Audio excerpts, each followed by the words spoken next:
পদ্মা সেতু rail line, metro rail, elevated expressway, third terminal, Hatirjheel প্রকল্প, Purbachal 300 fit, উড়াল সেতু নির্মাণ, বঙ্গবন্ধু যমুনা সেতু, যমুনা রেল সেতু, সমুদ্র সীমা বিজয়, বঙ্গবন্ধু স্যাটেলাইট, রূপপুর পারমাণবিক বিদ্যুৎ কেন্দ্র, Karnaphuli tunnel, Cox's Bazar rail line, Cox's Bazar আন্তর্জাতিক বিমানবন্দর, ঢাকা ও চট্টগ্রাম এক্সপ্রেসওয়ে, দায়রা বিদ্যুৎ কেন্দ্র, রামপাল বিদ্যুৎ কেন্দ্র, মাথারবাড়ি তাপ বিদ্যুৎ কেন্দ্র, 119টি বিদ্যুৎ কেন্দ্র স্থাপন, পায়রা সমুদ্র বন্দর, 100টি ইকোনমিক জোন, 560টি মডেল মসজিদ, 1681টি মাদ্রাসা ভবন নির্মাণ, কওমি মাদ্রাসার স্বীকৃতি, উন্নয়নশীল দেশের উন্নতিকরণ, রোহিঙ্গাদের আশ্রয়দান, সমস্ত দেশকে রেলওয়ের আওতায় আনার উদ্যোগ, ফ্লাইওভার নির্মাণ, মহাসড়কগুলোকে 4, 6 ও 8 লাইনে উন্নীত করা, এশিয়া হাইওয়ে রোড প্রকল্প, ঘরে ঘরে বিদ্যুৎ, ফ্লাইওভার, নদী ভাঙন রোধ, শ্রমিকের মজুর বৃদ্ধি, বয়স্ক ভাতা, মাতৃত্বকালীন ভাতা, বিধবা ভাতা, মুক্তিযোদ্ধা ভাতা, শিক্ষা ভাতা, প্রতিদ্বন্দ্বী ভাতা, স্বামী পরিত্যক্তদের ভাতা, জেলেদের খাদ্য সহায়তা, ইমামদের ভাতা, বাসস্থান, বৈশাখী ভাতা, ডিজি কার্ড, আরো অজস্র।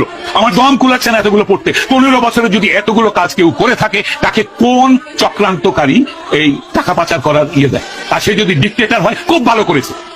বাংলাদেশের গত 10 মাসে প্রমাণিত যে বাংলাদেশের ডিক্টেটরশিপ না থাকলে যে কোনো মানুষ যে কোনো মানুষকে মব লিঞ্চিং করবে, ধর্মের নামে করবে, হিন্দু বলে করবে, কপালে টিপ পড়েছে বলে করবে, মাথায় হেজাব দেয়নি বলে করবে, মাথায় টুপি পরেনি বলে করবে, মাথায় জটা থাকলে করবে, মাজারে বসে ফকির হলে তাকে মারবে।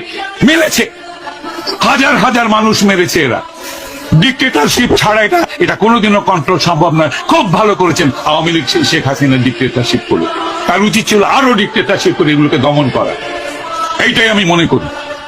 বাংলাদেশের মানুষের কপালে গণতন্ত্রের দরকার নেই। যারা জাতির পিতাকে হত্যা করে তার 54 বছর পর তার ভাস্কর্যের মাথায় পেশাব করে, সেই জাতির জন্য স্বাধীনতারও দরকার নেই। এরা পাকিস্তানের গোলাম হোক।